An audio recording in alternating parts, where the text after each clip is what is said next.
What's going on, guys? Besides here, and into today's video we're gonna analyze Gumayusi, one of the best AD carry in the best AD carry in the world. This guy, he is so fucking talented, he's so good, he has insane mechanics. No AD carry in the world can have his mechanics. Maybe Uzi is super close to it, or maybe some Chinese AD carries. He's absolutely demolishing SoloQ, and today we're going to analyze his gameplay, techniques, methods, secrets, everything that he does, everything that is behind this gameplay. We're gonna analyze it.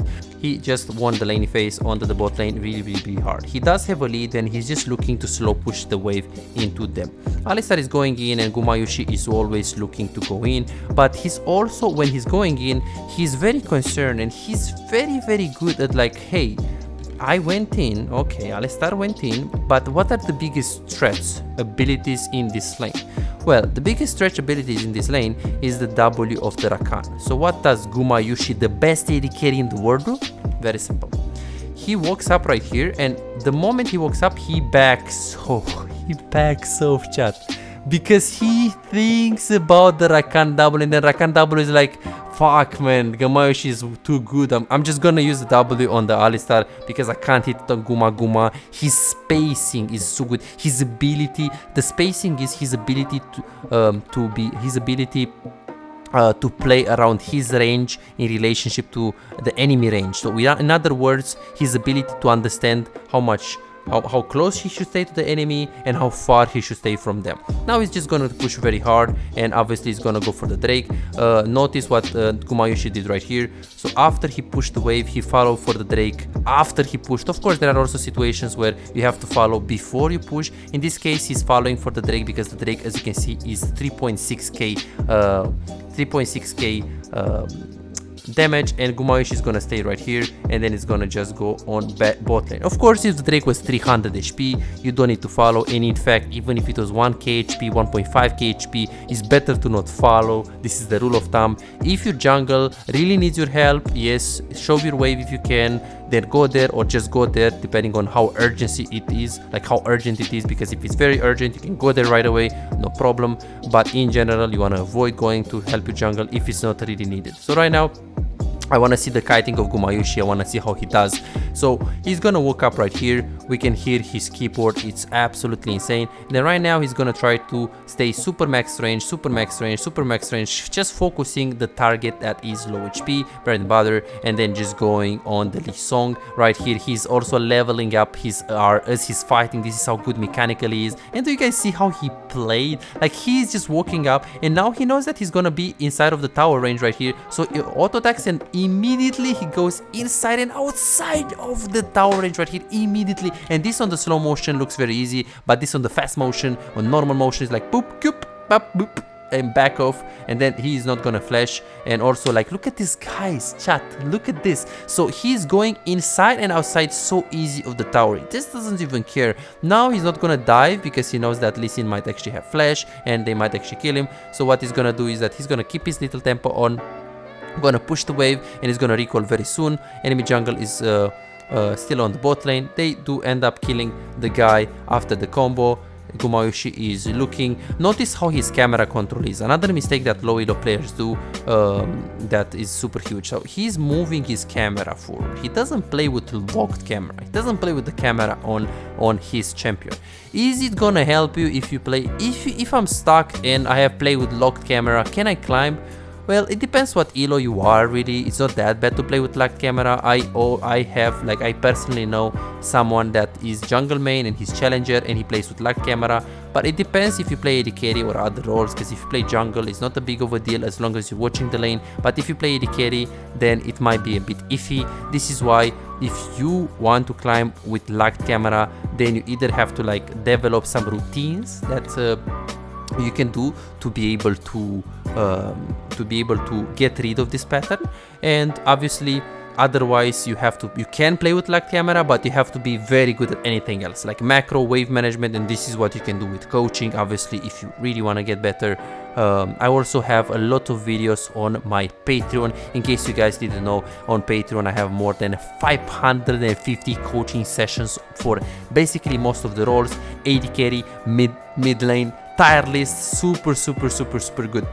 jungle, top support, 200 coachings on AD carry, AD carry macro wave management guide, jungle guide, how to smurf on jungle, jungle guide, stop being bad on jungle, watch this guy on jungle, AD carry great macro, AD carry get out of low elo, mid lane insane macro, support coaching, everything. And this is, you have 500 of coaching session, and you can just pick your champion. You go right here, very simple, you pick Kai'Sa, you press enter, and then you just watch all of the coaching session that are on Kai'Sa, that are silver, diamond, master, gold, bronze. You can watch wherever you want. This is only on Kai'Sa, and this is basically, this is $5. So imagine having access to all of this, how much value you can get and how much you can improve by watching the video, by applying the things, and it's super valuable. Of course, it's uncomparable with the personalized coaching session that is basically tailored for you, for your mistakes.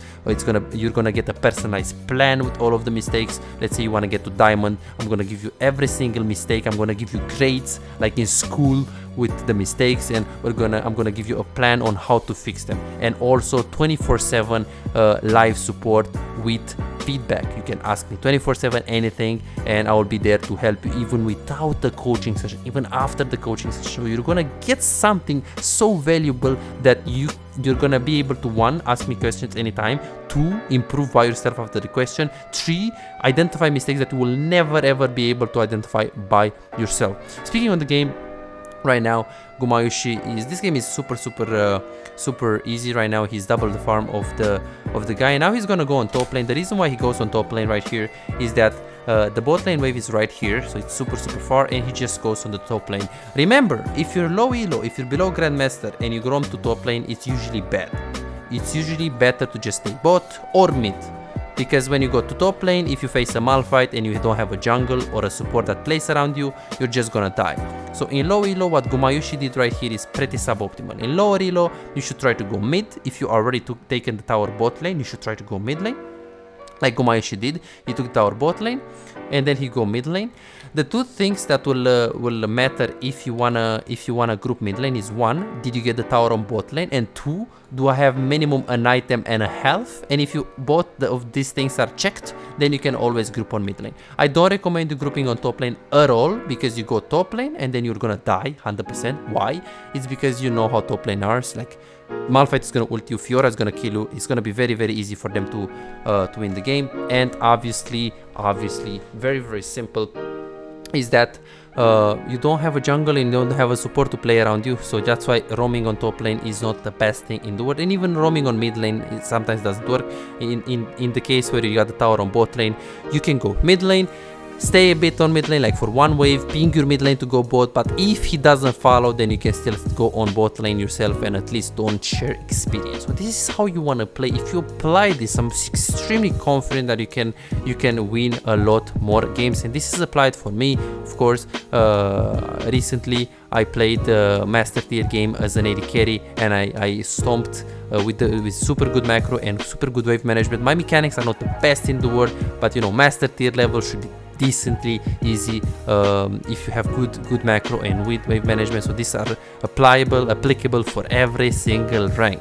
Super important. So Gumayusi is gonna move a lot on the map. Now he's just gonna play around Alistar. So notice what Gumayusi did, and this is something very important for any AD carry main. Before an item and a half, before 2 items, but before an item and a half, and before he got the bot tower, he was focusing very hard on looking to farm, looking to get CS, he was still looking to follow the river if it was if there were fights that were close to him, but if they were reliable, if they were free. But he wasn't looking to really fight 24/7 like now.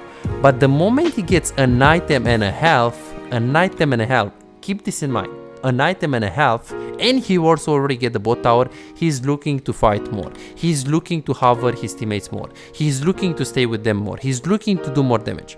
If you have in your games on your OPGG, you have games when you have 8 farm per minute, 9 farm per minute, 10 farm per minute, and your bronze, silver, gold, or plat, or diamond, low diamond. If you're high diamond, it doesn't apply. But if you're all of these ranks and you have 8 farm per minute, 9 farm per minute, 10 farm per minute, and you see that you're not winning, it is because of this reason. What do I mean by that? You don't do damage. Why? What do I mean by that? Well, of course you're not gonna do damage if you play AFK playstyle on bot lane and you don't group. Do you guys see Gumayusi what he does? He's grouping after an item and a health. He's staying around Alistar in case something happens. He could very easily be a Raptors, but the value that you get by getting 70 gold compared to the value that you get by being around the team is super huge. So in other words, what you should be doing as an AD carry is very simple.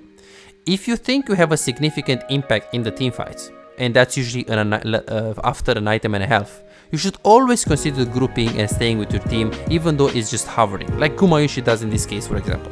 If you have below an item and a half, then you should be playing safe, slow, farm, not do anything crazy, and look to play a little bit more without fighting. Of course, if the fights are close to you and you want to go on the river, you can do that, but in general, without fighting, more farming playstyle is before an item and a half, and more fighting playstyle is after an item and a half. Huge value for anyone that is AD carry main. Okay, so let's see how this Gumayusi is gonna finish this game up. He's probably just gonna play with Alistar, and he's just gonna try to play and make plays on the map. Nothing crazy, nothing fancy. He's trying to really push. I really like that he's also pinging a lot. In Korea, people are pinging a lot more. Oh my god, this is so beautiful. So he actually reacted. He reacted to Rakan Flash ultimate. He sees the Shurelia, he sees the ultimate, and then when he... Oh my god, man. No way.